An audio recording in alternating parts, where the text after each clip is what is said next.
That's enough of that. Hey, it's the Awake Space Astrology Podcast. I'm Laurie Rivers with you, here to help you with some inspiration to get those aspirations out into the world. I don't know about you, but I had a pretty wonky weekend when it came to tech. Not only was TikTok having problems, um, there were some wild issues. Now, as a professional astrologer, I can tell you it's like being a professional web designer. You work for everybody else and you look at their stuff and you don't look at your stuff so much. And yeah, that was the case. Oops. Uh, oh my gosh, that Mercury conjunct Uranus was really wild. We had all manner of situations. So, like TikTok, it had its servers down in the United States. Like if you looked on TikTok, half the people are like, TikTok, you're shadow banning me. And I'm like, I got 7 views in an hour. Like, I've never had it that bad, even if I thought I was shadow banned. There's got to be something else going on with that. And so there was, found out the servers were down. Wix had an issue where like they protected our websites from our users. That was fun. Was on customer service this morning. Um, they haven't resolved the problem yet, but yeah, just because I had students getting a hold of me going, "Hey, I can't get into the group." That was great. And then I was trying to record the podcast on Spotify for podcasters and nothing was saving. And I went to go use my phone, but ever since I've switched to the new mic, I can't go back. I can't give you that audio with the static behind it. I can't do it. I can't do it. No, I'm not gonna. And so, yeah, see, my phone protests. But anyway, it's like, hey, what about me? But anyway, I don't know if you even heard that. This mic's pretty good. It's pretty directional.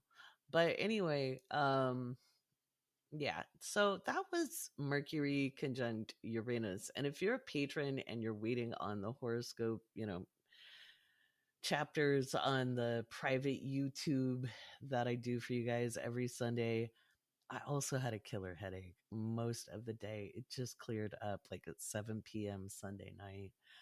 And I just couldn't do it. So all of that'll come out tomorrow. I have an early morning business meeting. Like I have to get up at the ass crack of dawn to get out like an hour and a half away for a meeting.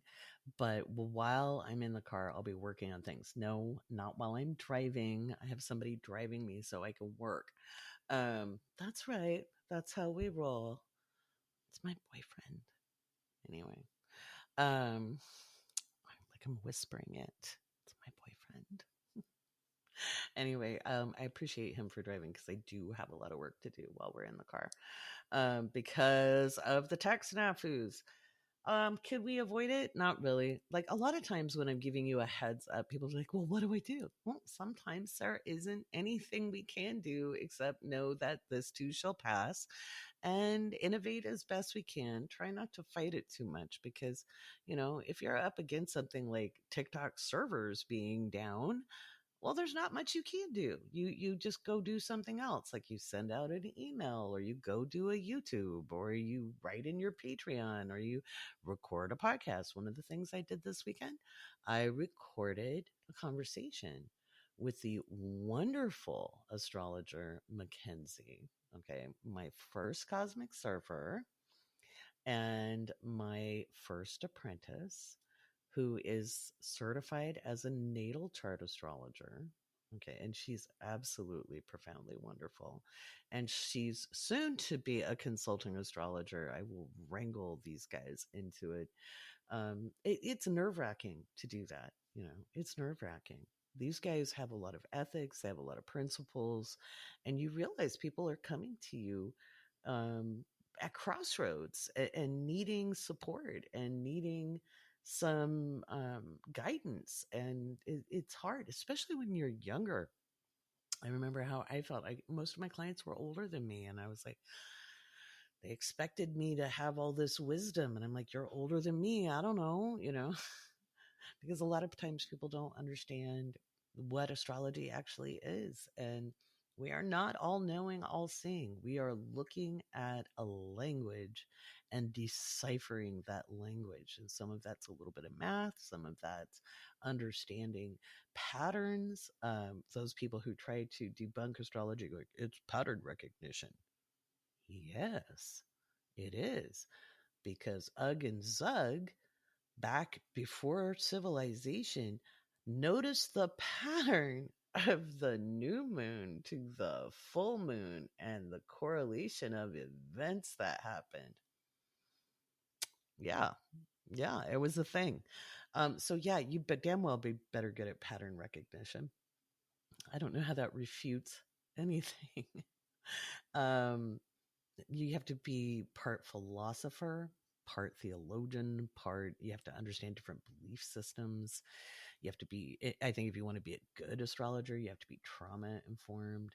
And then you have to have a lot of other cross training. And I've encouraged my astrologers to study many different subjects.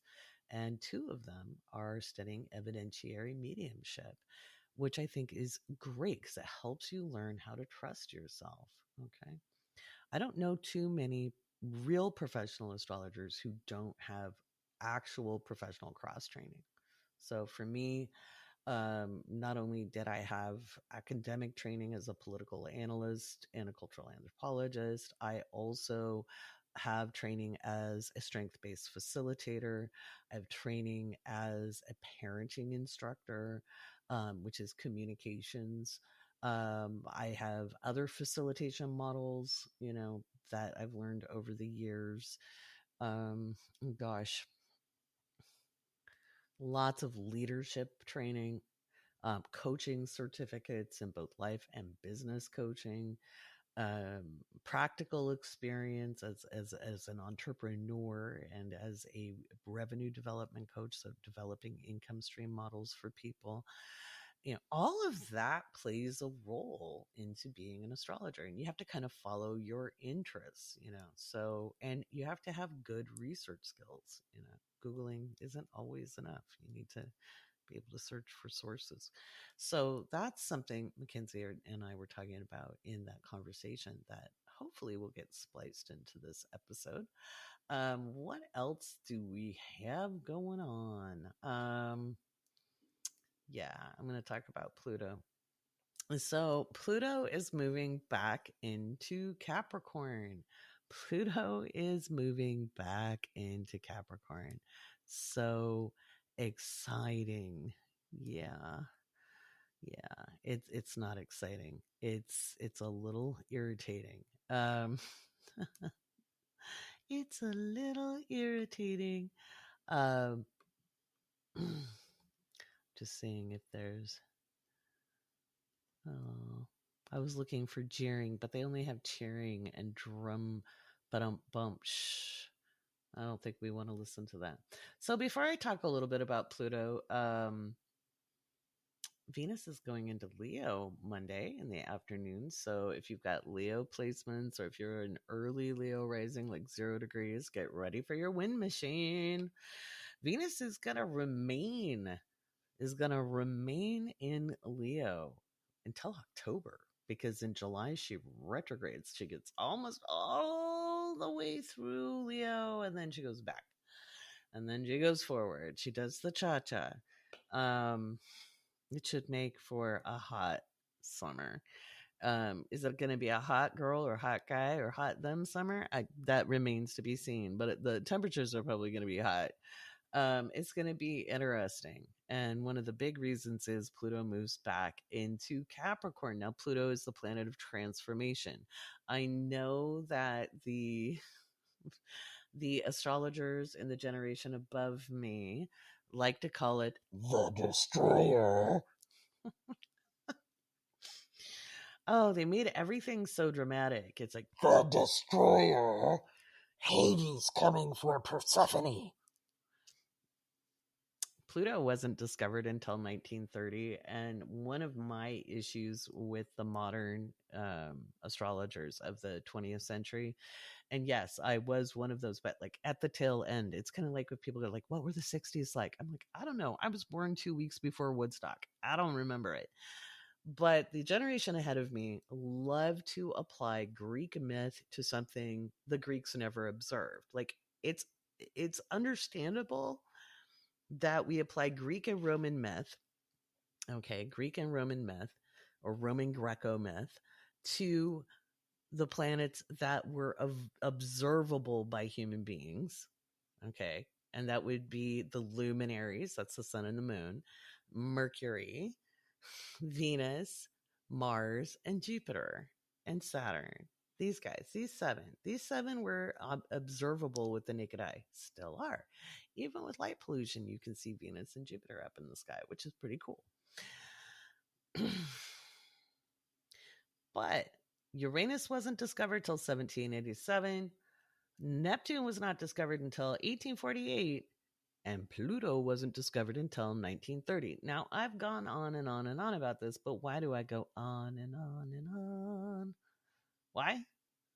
Because I hear enough bad information spewed, and some of that was by actually people who taught astrology back in the day, where they were over applying the old mythos to something that was named in a modern era, right? They might have been looking at what's going on in the world and they're like, oh yeah, that feels like that's right. Same like Chiron. Chiron wasn't discovered till 1977, guys. Using the myth of Hercules' mentor makes zero sense. It was a lot of make it fit astrology. And yet there will be those of you who go, but I resonate with that, Laurie. I resonate. Yeah, but it's really easy when we're doing make it fit to resonate with things.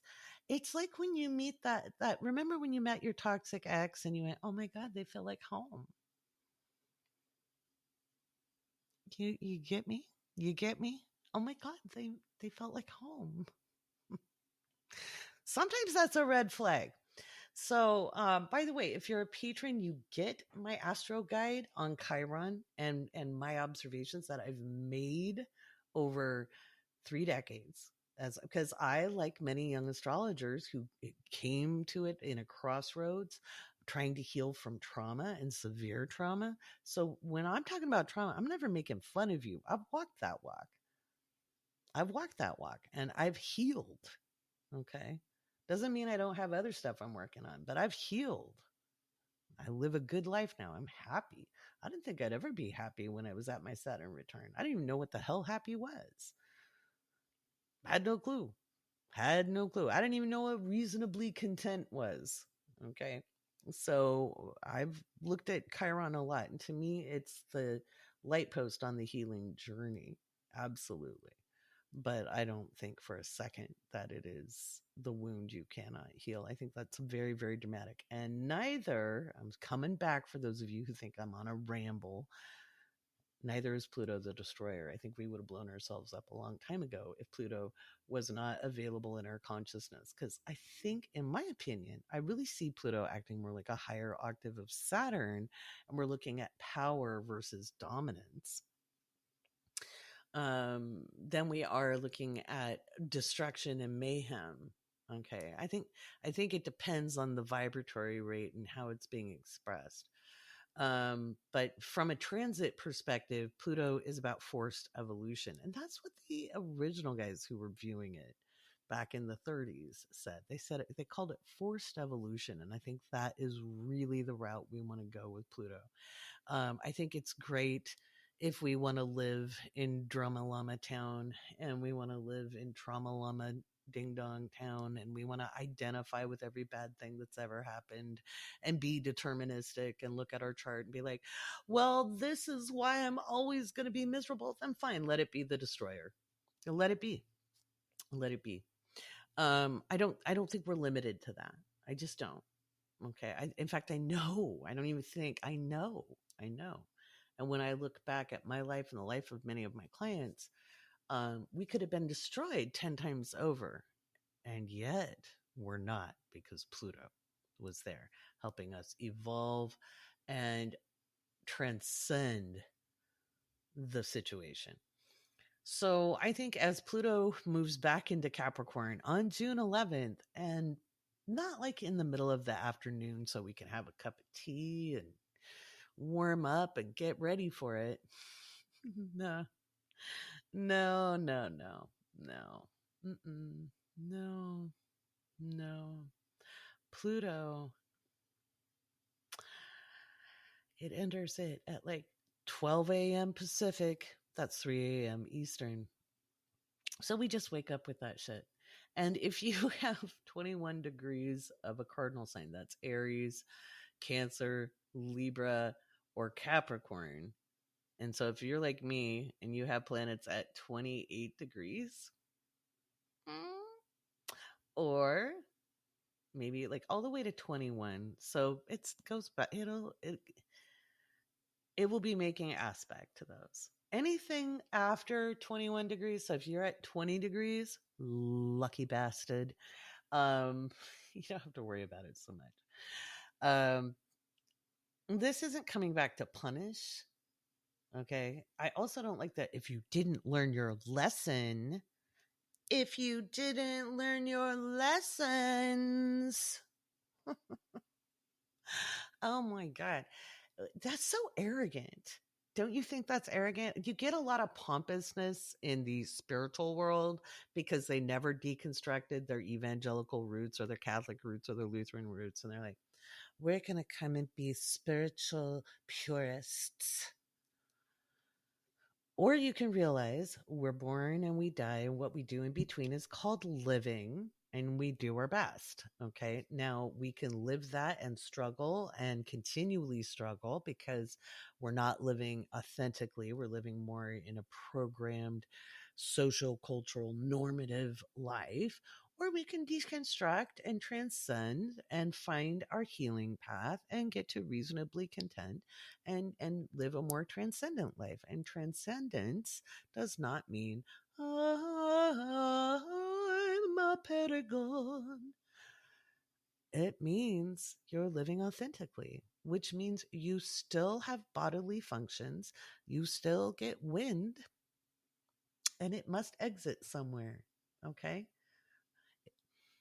And it probably doesn't smell sweet. Okay. We can swear, we can drink, we can smoke, we can do a whole lot of things and be spiritual people. That idea of aestheticism is a particular philosophy that works for some people. Trying to force or evangelize any particular belief system really doesn't work when we move into Pluto and Aquarius. Pluto in Capricorn is it's not taking out, but it is revealing, showing, helping move and shift structures that do not serve. And in the wider world, this could be physical infrastructure. This could be buildings, roads, bridges, electrical grid systems, especially with Uranus and Taurus. This could show markets, real estate, especially commercial real estate. Remember back in 2021, when everybody's like, when's the housing market going to go down? I'm like, commercial real estate goes first. Then we'll see the domestic housing go down, or residential housing. So all those people who are warning about commercial real estate now, I'm like, you're 2 years late to the party. I was talking about that 2 years ago. I'm so over that. We will see those markets fluctuate. We could see big retailers go down, and we could see leadership change. Okay. Probably coming up in July, because July 12th, and I just did a TikTok about that. July 12th, there's something fun coming up. It's a crazy day. So in the early hours of the morning on the Pacific coast, so around 8 a.m. ish, well, not early, or early for me, not for you. Okay. I'm not a morning person. I'm a Cancer. I'm a night owl. I know not every Cancerian's a night owl. This one is, though. This one is not a morning person. So July 12th, not only do we have the moon conjunct Uranus, which is always a very volatile day each month. It's increased seismic activity, increased volcanic activity. We've seen some train derailments on those days. Banking systems have issues. I'm not saying a bank collapse. I'm saying the systems itself. It could be payment gateways, hacking, computer systems being faulty, etc. Then we also have the node changing from Taurus to Aries, and that happens at 10:11 a.m. Pacific, which is 1:11 p.m. Eastern. Okay, 1:11 p.m. Eastern. Look at that synchronicity. Anyway, the node will change from Taurus to Aries. It'll be at 29 degrees, 59 minutes of Aries, making a big old square to Pluto in Capricorn. Now, the nodes don't do anything. They don't make anything happen. They're not causal, but they do represent windows in time. It's about as close to destiny as I'm ever going to get. But imagine you have the option to walk through the door or not. When we look at mundane, there's not a lot of options. There's not a lot of free will. So there's a crisis point. That's what that square recognizes. So there's some volatility before the node switches over, and that volatility creates a situation, and it should be a fairly historic day. There could be a large natural event. There could be multiple natural events. So there could be big forest fires somewhere. There could be an earthquake somewhere else, or a volcanic eruption. We could also see some financial issues, and we could also see political uprisings. And I think that's very, very likely. There is religious extremism is kind of spilling over, whether it's white nationalism, Hindu nationalism, nationalism. It's spreading all over the world because we're watching the end of the Pluto and Capricorn era, where people who want patriarchy, hierarchical systems, people who believe in destiny, and very fixed ideas of culture. So men are men, women are women. Everybody has their place. And if you disrupt that, you disrupt the social order. Well, motherfuckers, you got Uranus in Taurus. So guess what? Your social order is going to be kablooey. Your stability is kablooey. But we're going to see this authoritarian fight, and there's going to be a pushback. So I think we could see political unrest. There could be things going down with the dumpster. If you want to know more about my predictions, my political predictions, the ones that get hot, I keep those behind a paywall. I keep them in Patreon. Why?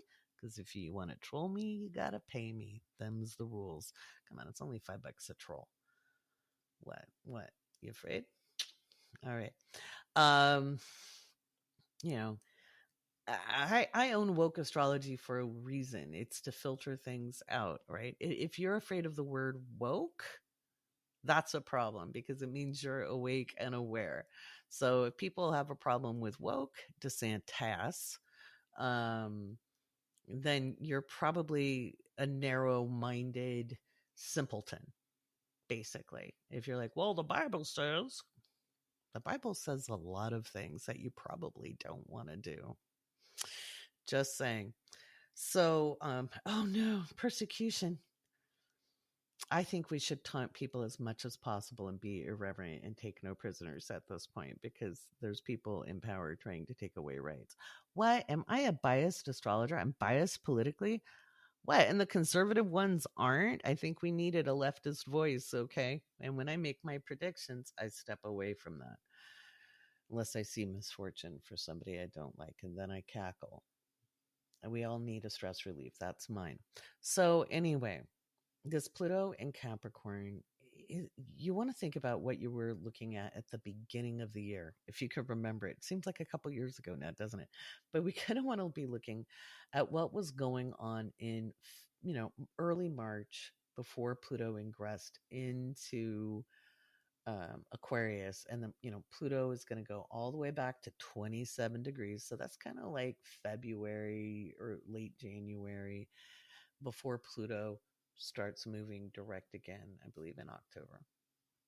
I haven't looked at my notes, so Don't hold me to that one. But I believe it's in early October. Usually is the last couple of years. So it's going to go back to that 27 degrees making aspect. Okay, so it'll make aspect out, but I like to use a 6-degree orb on this. I don't think we have to go out much past 8. The more precise we are, the better. But we're reviewing and revising. I noticed for me with it opposite my sun and my Mercury, it was looking at how I use my energy, how I share my energy with others, and then ideas about myself.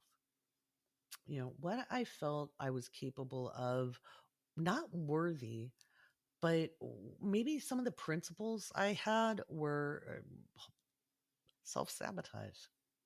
Some of them seemed really lofty and with it, and they didn't really serve anybody.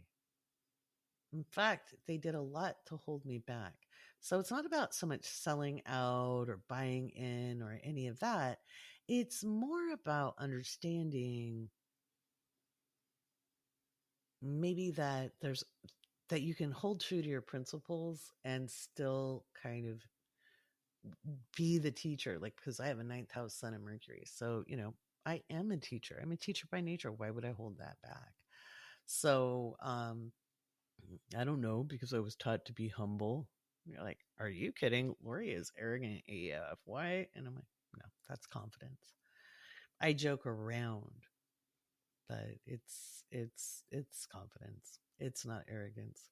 I'll let you know what I'm not good at, because it's important to know that about yourself, right? You should know what you're good at and what you're not good at. And when you have something to back it up, that's confidence. When you can't back it up, that's arrogance. So if I were to tell you I was the best golfer in the world, not only would that be a lie, that would be arrogance, because I can't even hit that damn ball off the tee. I suck at golf. Of course, these glasses, they are not cosmetic. You kind of need this thing called depth perception to be good at it. I'll still try and make a fool out of myself, though, because I don't know, it's half the fun. Anywho, so Pluto and Capricorn, what does that mean for you? You're going to be revising. You're going to be reviewing. And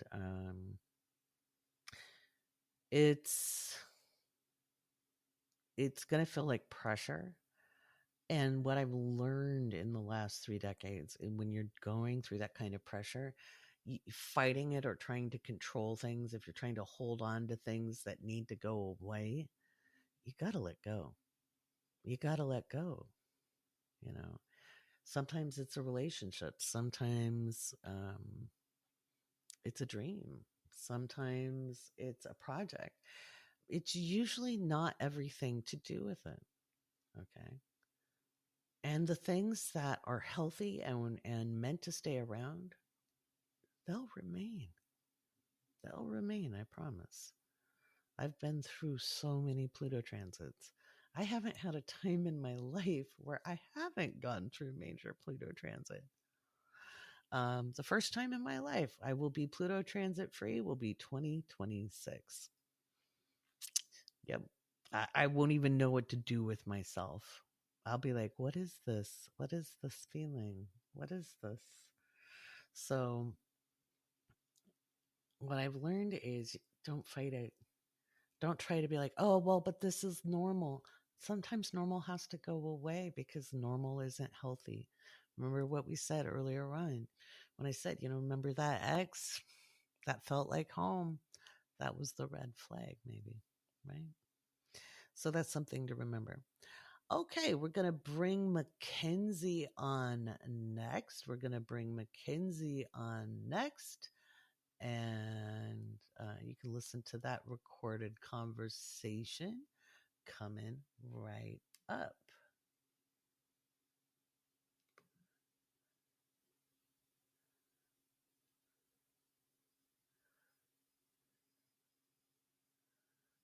Oh, it's not going to let me do that.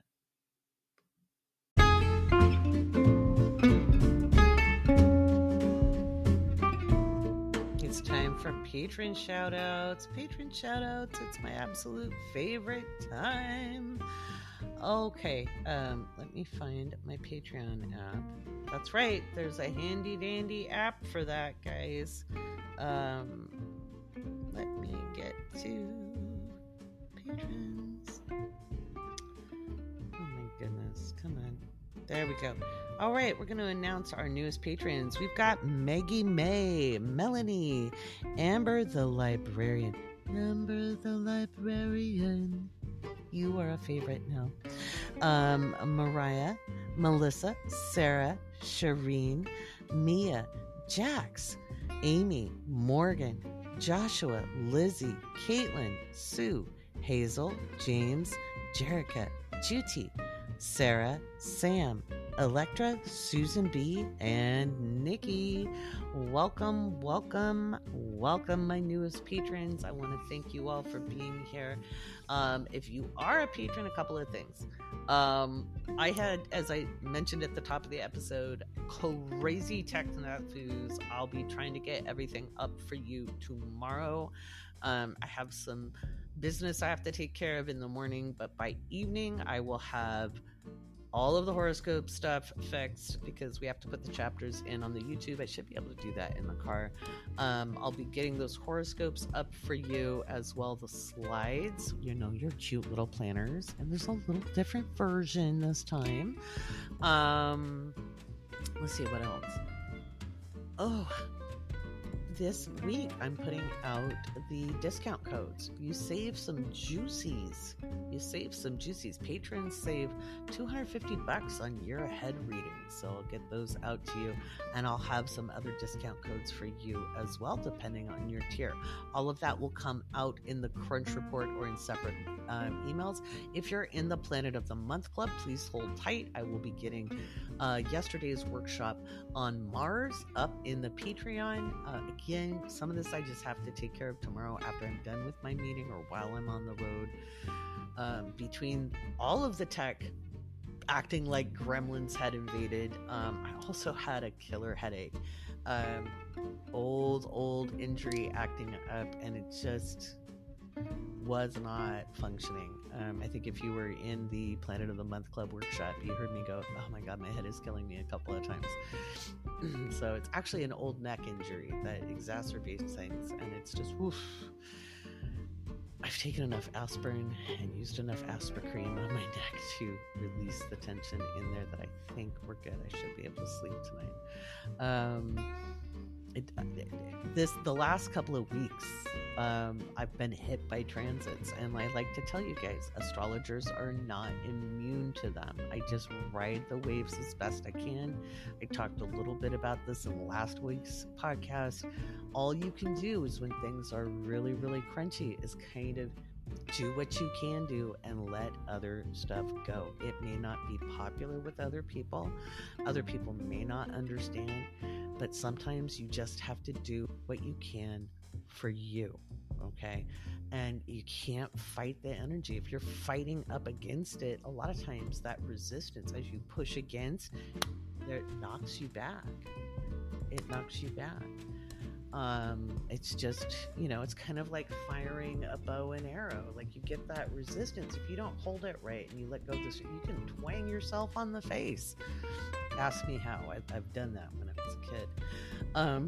So these things are things you have to remember. So if you're feeling crunchy, do your best. That's all you can do. Just take one step at a time. And if you have to rest, like I said, I tried to push through a little bit today, and that headache just kept getting worse and worse. And I was like, well, if I push one more bit, I'm going to be up checking. So how about we just rest for a minute? And I was like, the patrons are not going to want me making myself sick, so chill out a little bit if the tension is up, or if you have an injury acting up, or if the tech isn't working. If it's not working, it's not working. You're gonna have to come back to it later.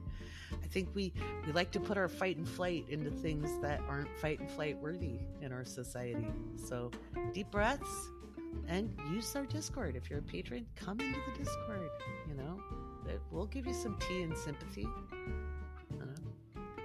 Maybe we should have an afternoon tea time on Sunday next week. not during mystery school hours. And if you're a patron, you've got your handy dandy checklist of what days the activities are for Awake Space members in the different tiers. Okay, I've gone on enough. I hope you enjoy the interview with Mackenzie. I'm not going to do a whole lot of editing on this, but we will get this up on YouTube. Why not? We need to get our hours up on YouTube. So please do me a favor. If you listen to this, you don't have to watch it. You can just listen to it, give it a like, share it out, write a comment. All of that helps boost our views on YouTube. Thank you so much. I'm Laurie Rivers, and I really appreciate you being a patron.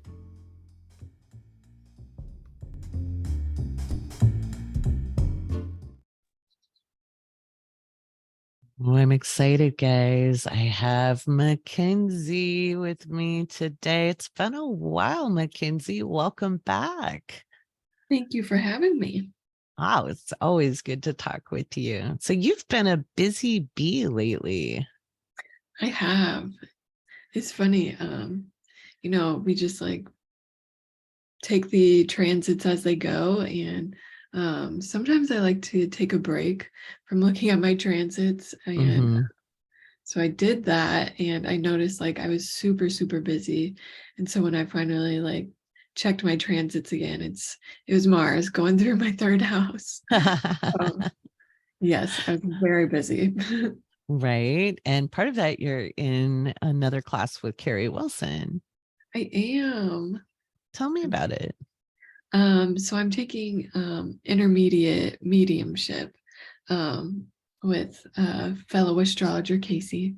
But yeah, it's been really good, and it's been really just eye-opening, and like it's pushing me in a different like mental space, like in a different way. It's hard to explain, but it's really cool. Like using a different part of your brain, or Yes. Okay. Yes. And like it's almost like exercising that intuition muscle, and like I don't know, it's like activating a different part of my brain in a way. And it's kind of like echoing out into my everyday life in a way. So it's been really cool. Oh, I love that. So like when you say it's echoing out into your life, how do you see that happening?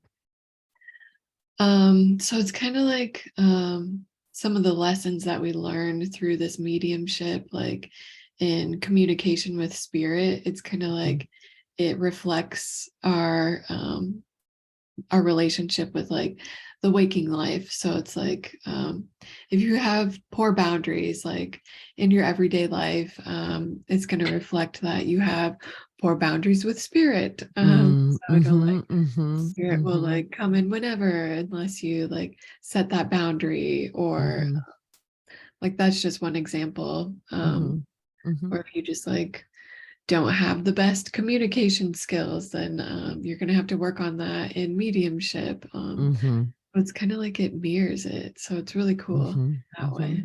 I love that. Yeah. I love that. How's it impacting your astrology as an astrologer? It's helping me grow. It's really cool. Like I know I keep saying that, but it's been like my latest obsession. Like both me and Casey, I think both are obsessed with it right now. So it's been fun to like have a friend to obsess with. I love that. I know. But yeah, and like in terms of the astrology, it's helping me trust that first like hit that I get, like the intuitive hit when I'm taking notes. Really trusting that.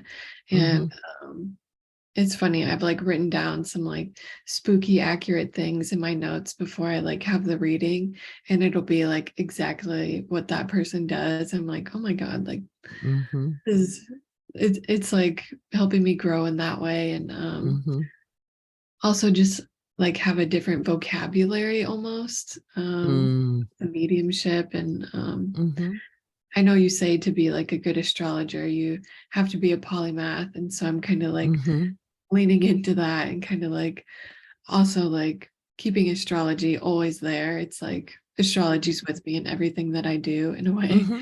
Well, it is, yeah. Yeah.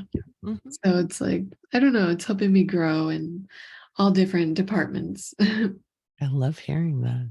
Yeah. Yeah. Yeah. The more things you study, the better astrologer you'll be, because, each one of those symbols represents hundreds of thousands of things. Yes. So, And like, yeah, go ahead. just I was reading a book. It's that book called Behaving as If the God and All Life Mattered. And I think I told you this, Mm-hmm, but mm-hmm, she said she had like this awakening or whatever, where she like started hearing things or whatever. And mm-hmm, she wrote down the year. And so I was like, interesting. So I went back and checked, and it was like right around her Saturn return. And I was like guessing that's what it was. Uh, mm-hmm, so, like, even when I'm reading books and like mm-hmm. autobiographies, I'm like checking their transits and like, I don't know. It's just really It like, gets obsessive, doesn't it? It's like somebody mentions yes, a year and you're like, all right, what was going on? What was yes, going on? Where's this energy? Sometimes I'll be yeah, like, okay, where's the Capricorn? Where's the right, Sag? Where's the Aries? Yeah. right. Mm-hmm. Oh, Yeah. well, Gemini and Sag, I feel like I think it's because I'm a Gemini rising. I can Mm-hmm. recognize the Gemini like more Mm-hmm. easily in people and like be like, oh, I bet they've got like a Gemini Mars or something. Right, right. I love that. I Yeah. love that. Yeah. I'm so excited for you guys because cultivating and trusting your intuition is an important part of being a professional astrologer. Because Mhm. yes, we do the astrology, the math, the calculations, we have that solid framework, but then you have to decide which direction is that going. Yes. And cultivating your intuition is paramount to being an accurate astrologer, in my opinion, or anything, whether you're a scientist, Mhm. Yeah. like, epiphanies, and trusting those epiphanies is important. Yeah. Well, Mhm. and I feel like that's something that I've read about before. I can't think of like an exact example, but like scientists or like even people that work in like technology, they'll get like messages in their dreams, or Mhm. they'll be Mhm. like just about to fall asleep and then like have a breakthrough. And Mhm. that's really when you're like in your Mhm. intuitive space, like when Yeah. you're Yeah. centered and you don't have your thinking mind like Yeah. taking over. Yeah. Yeah. When they get in the flow state. Yeah. Yeah. Absolutely. Yeah. Jonas Salk, the scientist who discovered the polio vaccine, Oh wow. was beating his head against the wall. Like everything he tried was failing. And he finally had enough, took a nap, woke up with the answer, after months and months and months and months. And people don't remember that, in the 50s, it was so bad, Hmm. you know. Um, and he woke up with the answer. And that's just always a good reminder. Yeah. So I love that you're doing that. What's it done for your confidence level? Like, um it's helped me in terms of like getting out of my comfort zone, and I know that's what you need to kind of like continually build on that confidence. mm-hmm, Can't just like stay in one place. That's kind of like when, especially for me with my mutable energy, that's kind of when I start to feel like things are stale or something. mm-hmm, But yeah, it's helped me like in terms of getting out of my comfort zone and really just kind of leaning into that unknown and mm-hmm, being okay with being wrong. I think that's been a big thing. Uh, mm-hmm, and I mm-hmm, found like when I get over that fear, like it's not that I'm wrong a whole lot, but like mm-hmm, I actually do tend to be like accurate in some things that like really surprise me. But like there are things that like I would never even say out loud, because I like do have that fear of like being judged or being wrong. So mm-hmm. it's really helping me get over that fear and just kind of like pushing through certain blocks and being okay with being weird, I think. That's a lifelong one. Right. Oh, That's a yeah. lifelong one. Weird is cool. Weird is cool. Yeah, no. Yes. Yeah, that being okay with being wrong. And sometimes, sometimes it's wrong, but sometimes it's not wrong. Sometimes it's just a matter of language. Yes. So my first astrology teacher used to say we were speaking chocolates and confectionaries. Mm-hmm. Yeah. Because chocolate is a confectionery, but but we'd argue these points. And he's like, this is chocolates and confectionaries. We're saying the same thing. We're using different words to describe it. So yeah, sometimes it's finding another word for it too. Yeah. And like all of our brains, see things differently and use different vocabulary. So it's just even like the astrology readings and the mediumship is kind of finding that right terminology and vocabulary. Yeah. It's usually around creativity when I'm talking about creativity and people are like, oh, I'm not an artist. I'm not an artist. I mean, like, I didn't say you were. I said you were creative. Yeah. It was like, so then you have to kind of play with the language. I'm like, you could be crafty. You might be creative in the way you put your furniture around the house or how you invite people over and how you speak. You might make up words, that's all creativity. Yeah. So, I feel like everything we do is like a creative act in a way. Yes, Life. indeed. Life itself. Yes. Yeah. All the world is a stage. Yes. I love that. So you also told me before we got on the interview, you finally finished Seth Speaks. And I find it funny. You said finally, but it's not exactly a quick read. And it's a fairly sizable book. I mean, it's not monster, but it's got some interesting concepts that take a while to digest. Yes. So how do you feel now that you've finished it and what did you get out of that? I feel very accomplished because it took me like a year. It's like I would take a break from it. Oops. I would take breaks from it just because I'm like not able to almost like take it in. It's almost like when you're full and you can't eat anymore. Like that's how I would explain it. But yeah, it's very much like goes along with even the things I'm learning in like mediumship and just knowing that like consciousness, like we're not trapped to this physical body. Like this physical body is just like a very small portion of like our entire existence. So it really just like way opened my mind. And I was raised Catholic, so like I feel like I had like a very limited view on like what happens after we die, I know even that statement can trigger people, but like just knowing our consciousness very much goes on and there's so much more than like we can ever possibly even like fathom. So it's just, it's been really, really cool. And I feel accomplished that I finished it, and it makes me want to read more of what they've written. I love that. Yeah.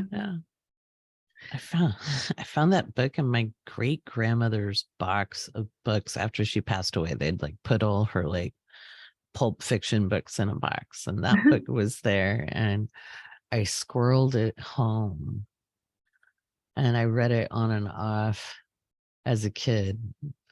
But I would put it away too because it would freak me out because I was like 9. Oh my God. So 9, 10, something like that. I don't know. And then and I'd be like, I don't know what this is. And then I'd pick it up again. I need to reread it. I was rereading Alan Oken's Soul-Centered Astrology the other day because I was looking for some different language to describe something to somebody. And that brain broke my mind when I was like a younger astrologer, Yeah. And now it's like, oh, I would phrase that differently. So you'll grow. I've tried to read that soul-centered astrology, and that's one of those ones where I'm like, what? Yeah. I got into that about 5 years after, 5 years into the journey, we could say. Yeah. And Yeah. I was studying some other works, the Alice Bailey works, that basically Alan translated for that book. Mhm. But I think there's better language we can use as I'm reading through it, Yeah. which we'll have soon. It's on the way. I It's was gonna coming. say, One of my projects is going to help kickstart that into an easier to understand thing. But gosh, I'm so excited. I love to hear how you've grown. You've got a lot more confidence. Your voice is more confident. Yeah. I don't know. That. It's just been like a slow process of like getting out of my shell a little bit more each day. Sometimes I go back in, but Same. yes. It's part of life. Yep. It's part of life. You're building experience. Yeah. Well, it feels like what you always say, like the spiral of life. Just you're never in the same exact place. Even though it can sometimes feel like that, but we're always growing and learning. That's the important thing. Always. You get really old if you stop learning. Yes. Stay curious. My aunt actually just said that to me, and she's like, haha. She's very much like a left-brained person. She's like, you never want to stop learning. It's really important to just continue learning. And I was like, you sound like my astrology teacher. Well, it's true though. If you think you know it all, one, we can't know it all. Two, if you stop, then there's no expansion happening. There's nowhere else to go. That's it. So you crumble at that point. Yeah. So it's exciting. I love that. I can't wait to see where else your curiosity takes you, because again, Yeah. I feel like I'm just like, I don't know if I have ADHD for sure or not, but I've got like that tendency where I like to hop from thing to thing and just learn like what piques my interest. And I think my Scorpio placements definitely help me like with the staying with things like the astrology. I think I'll always be an astrologer, or at least always use it as a tool. It's an amazing tool. And right. Well, it's a framework, and then all the other stuff you study kind of fits inside of it. Yes. It's like a container, Almost like astrology is ruled by Saturn or something. Yeah. Huh. Really? And before people come at her, it is, because Saturn is the traditional ruler of Aquarius. Yes. So don't at her. She's correct. Yes. Uranus, the modern ruler. Right. But it's also structured. Even though it's disruptive, it doesn't mean it doesn't have a structure. Because electricity seeks a path. Yeah. I have to write that down. Right. So I heard a really great quote today, and I thought you'd enjoy this since you're a Gemini rising. And I went to look it up to make sure it was true. And there was a philosopher during the Age of Reason named Immanuel Kant, Kant. But I think Immanuel can. But anyway, that was a joke. Anyway, the hand is the visible part of the brain, was the quote from him. Interesting. Is that not so frickin' Gemini? Yes. I have not looked up his astrology chart yet, but I'm curious. But the hand is the visible part of the brain. That is like something to chew on. Right? That is so Mercury. Yeah. You know, because I'm we like, externalize our thoughts, and Gemini rules the hands, and Gemini is ruled by Mercury. yeah. And the nervous system. And the nervous system. Yeah. It's all connected. Hip bone's connected to the thigh bone. Yeah. Well, and you do things with your hands and Mm-hmm. make things happen. Right. Manifest. Didn't you say So, manifest is to shape with the hands? yeah. To reveal to Manny. Manny is the hand, right? Manny. Yeah, Manipulate, manifest. Yeah. I love that. Yeah. I'll have to write that Mm-hmm. down too. Right. Yes. That sounds like something Jen would say. Right. I know. We have a good time together. Yeah, we have a good group. We do. Well, and I love Oh, that the Discord is being active. I feel like we all go through times of being quiet. right. I get that. That T square, how'd that T square land for you? The one with Mars opposite Pluto square Jupiter.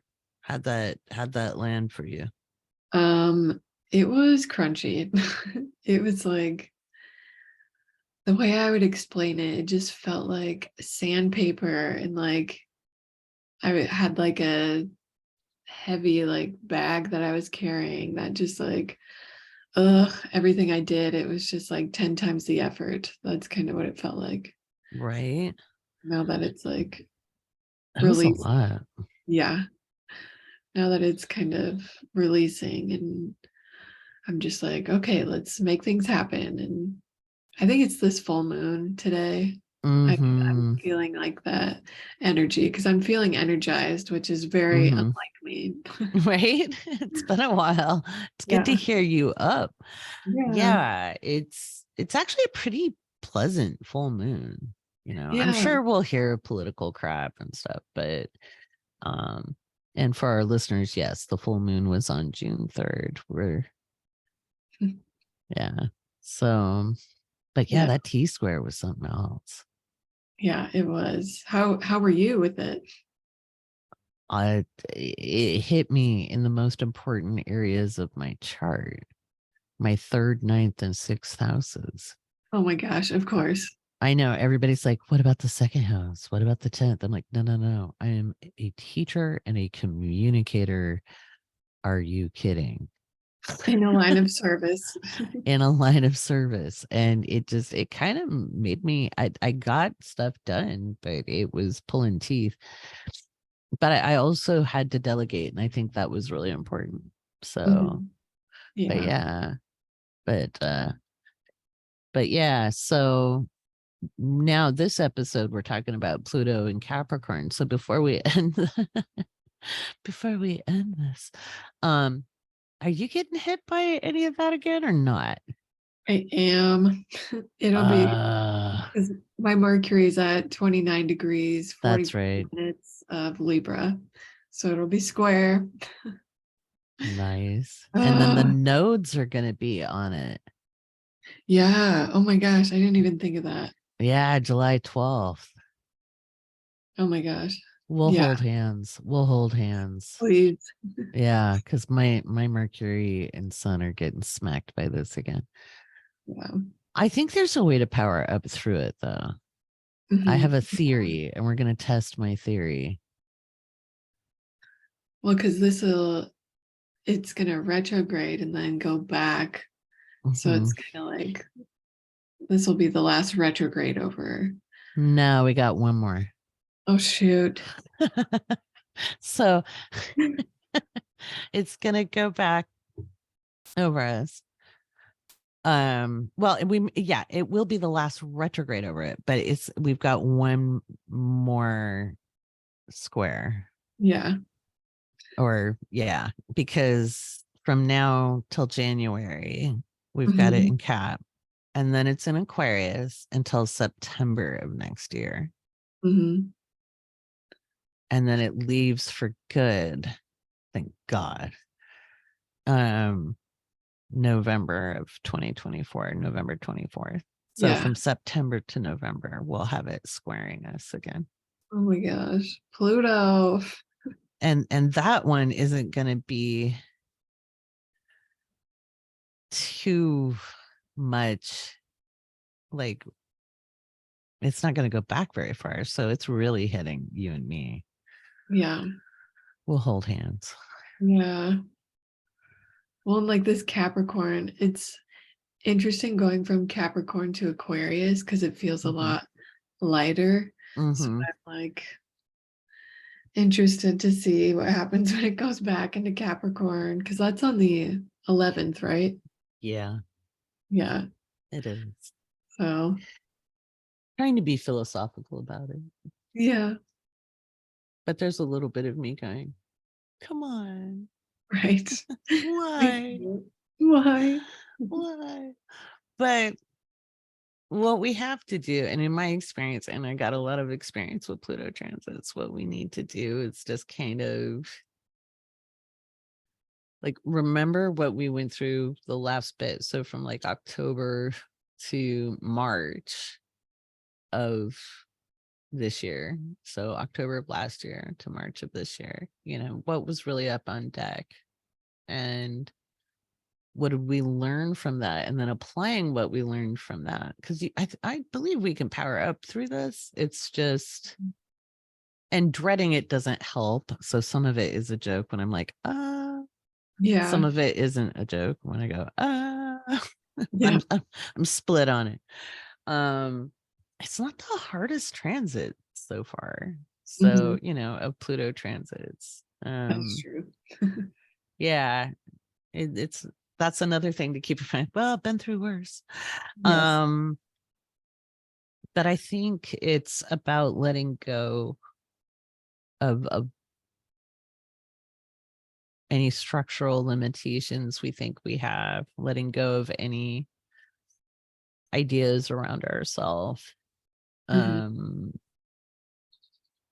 There's no forcing anything with these, so it's kind of finding the solutions where we can, and just not resisting.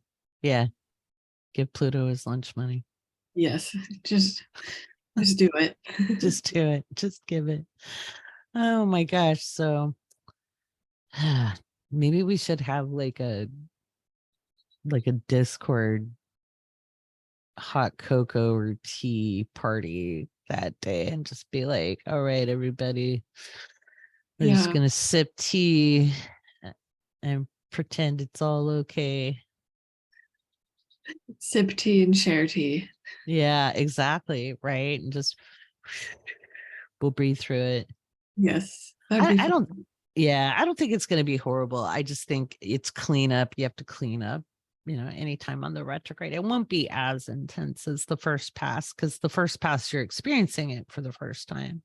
So the second time, I hate using the term like, oh, you're going to learn your lesson. I'm like, well, if you paid attention, maybe, but don't treat it like it's like the universe is punishing you on the retrograde. The universe doesn't actually care if you get it or don't get it. Yeah. That's something I learned from Seth too. It's kind of like, it's indifferent. Yeah. Like it doesn't have the emotions that we humans do. Yeah. I love that. What else did you get out of Seth? Maybe there's a pearl of wisdom there for us. Oh my gosh, it's such a big book. Let's see. I've got the book right here. Now that I put you on the spot. I know, right? Right. Damn it, Laurie. I just opened up to this page and it says consciousness forms matter, not the other way around. Yes. So the thought exists before the brain and after. Yes. That's funny. I opened up right to that page. Boom. That's what we needed to know. Yes. It's kind of like your oracle readings. Absolutely. Yeah. In fact, what you did is called bibliomancy. Oh. Yeah. That's interesting. I do that sometimes. Yeah, I didn't know there was a word for bibliomancy. it. Yeah, bibliomancy is just opening a book to find a passage, and you're drawn to the passage. So, yeah, Yeah. it's another form of divination.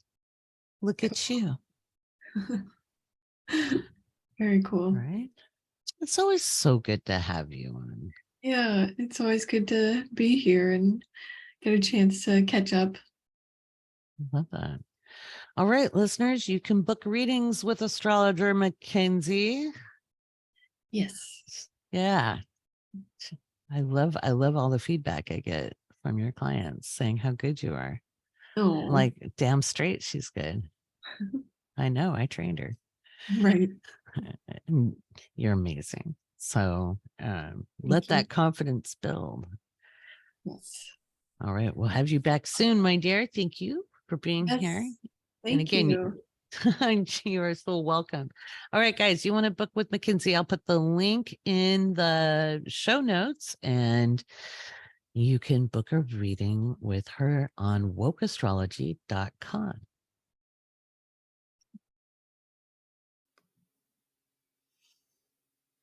All right, we are back. And isn't Mackenzie just wonderful? I just love listening to Mackenzie. So, I'm so proud of her, watching her grow and evolve as an astrologer. Proud Astro Mom. Proud Astro Mom. I am honored to have such quality mentees in my life. So we've got some astrology Q&A. Astrology Q&A. Let me grab that. Let's get to the responses. Ooh, we've got lots of new questions. I'm gonna forward us on. Super fun. I've been teaching a lot lately. This Saturday we had 2 classes going on, and we will throughout the summer. We've got natal chart foundations and the intermediate 14-week class.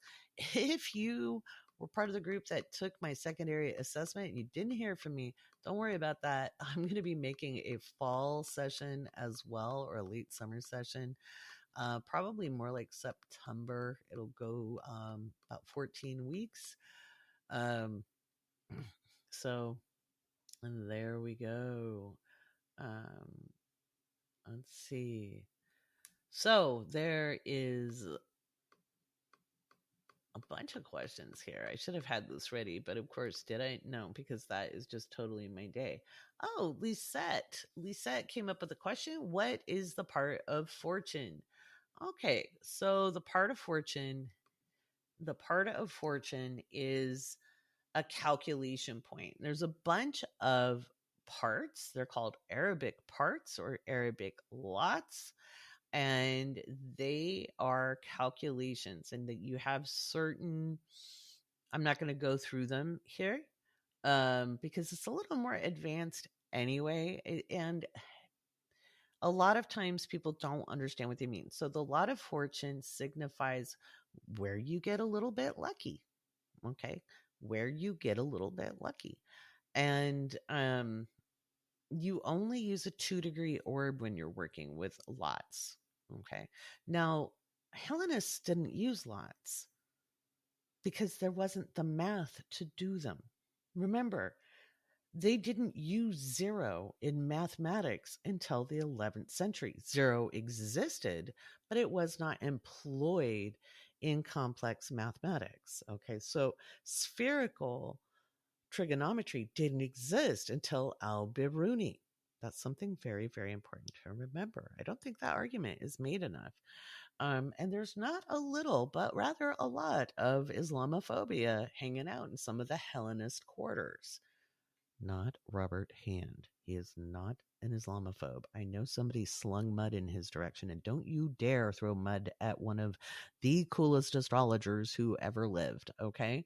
The man has forgotten more than most of us will ever know about astrology. And he is an academician. He's not. No, I'm talking about the interwebs and the people who think they're experts, okay? Not the people who've sat decades poring over literature and translating medieval texts and scrolls from, you know, the ancient days. So, nobody go after Robert Hand. That's not cool. He's a cool dude. It's like Dumbledore. Don't go after him. I have huge respect for Robert Hand. But there is in the community, there is a bit of Islamophobia, and I'm really excited. I should get up and get the book, but I'm reading a book right now. That's a translation of some Arabic calculations on some divinatory astrology, and the parts of the Arabic parts are a little bit divinatory. What I've noticed is sometimes, not every time, because it depends on what else is going on, that when like the moon or Venus or Mercury or Mars touches on certain points, it gives a more, let's say, a ripe environment for that theme to happen. So it's more like it's massaged and ready. Okay, so if the moon's going over your part of fortune every month, which it does, if you're a little more conscious, you can take advantage of that energy, which is kind of cool. Robert Hand wrote a really cool article about the parts, and the part of fortune in particular, and you can find that on astro.com. So look up, Robert Hand has a lot of articles on astro.com. Those are very worth reading. I would read anything by Robert Hand. Understand, he's older. His language might feel a little dated to you. Read it with a grain of salt. I think younger people need to not throw the baby out with the bathwater when it comes to older literature, and understand that language is fluid and vernacular changes. And I find it really funny that on one hand, there'll be really, and I'm not saying you are, but people can be really judgy about people's language from, the 20th century, maybe the late 19th century, but then they'll hang on any bad translation out of, Hebrew, Aramaic, ancient Greek, Chaldean, Sumerian. And I'm like, you can't have it both ways. You can't have it both ways. Let's not make hallowed ground of the past, but also understand that everybody's writing through their POV, and their POV is made up of cultural ideals, social ideals, and not everybody, you may not be as progressive as people 100 years from now would like you to be. And so that's something to keep in mind. I'm not saying don't hold people accountable, but I'm saying if the language seems dated, take a step back and glean the wisdom from it. All right, let's see. What's the next question? And you know what? I forgot to do patron shoutouts, so we'll do those in a minute here too. Alrighty. All right, let me get. I'm going to just speed up this thing. Let's see, what's my next question? Oh, this is great. Zach, how can we ensure that our cultural conditioning in a Western society does not cloud our astrological interpretation? That's a great question, Zach. So first of all, whether you're from a Western society or an Eastern society, you will always have your judgment clouded by culture, and neither one is more wise or less wise than the other. Human beings are flawed. Our cultures are flawed. Our societies are flawed. One is not better than the other. And I will argue there isn't a singular Western culture. There are many cultures that make up the West, just like there are many cultures that make up the East. So we can't. We will always be unpacking and deconstructing, hopefully, and opening our perspective. So hopefully, as an astrologer, you get better and better at finding language to interpret. You also have to understand, where are people coming from? If you're interpreting for other people as a professional astrologer, then you have to understand, where's that person at? Okay, so if somebody is coming to me who is more enculturated and lives in more social normative life, okay, so more traditional from a certain part of the world, I'm not going to interpret or use language that is so different than their experience, because I want them to get the most out of it. So I'm going to speak to where they're at. And that's why we do a little bit of Q&A. I find out, where are people at? What are their thoughts? You can also see in an astrology chart if somebody's going to be a little more traditional or a little more avant-garde, a little more radical. And remember, even if people are radical, they're still playing a social role, the role of the angry young person, the role of the freedom fighter, the role of the agitator, the role of the philosopher, the role of the creative. Those are all very well defined roles. And it doesn't surprise me that people will often pose that we live in a simulation, because when people created simulations, they use these archetypes that we see in our society to create those types. So we have this feedback loop going on now. Which came first, the chicken or the egg, right? So the answer is, you never won't have your culture influencing your interpretations. Okay. But hopefully you grow. And my goal as a progressive evolutionary astrologer is to help widen. We're widening the lens. We're opening the valve of interpretation, understanding that there will be people in this more traditional space. There'll be people in the middle, more centrist and maybe more questioning. And then we have people, sometimes they call us the lunatic fringe, who live over here, who are a little more deconstructed. We're going to use a little different language for that. That's something I'm covering in intermediate astrology right now. Aww. So, yeah, it's important to understand we will always have our point of view. And every culture has a point of view. You never deconstruct at all, nor do you want to. There are parts of our culture that are beautiful. And when I say our, I mean every culture on the planet, whatever yours is. Remember, we have people from 68 different countries listening here.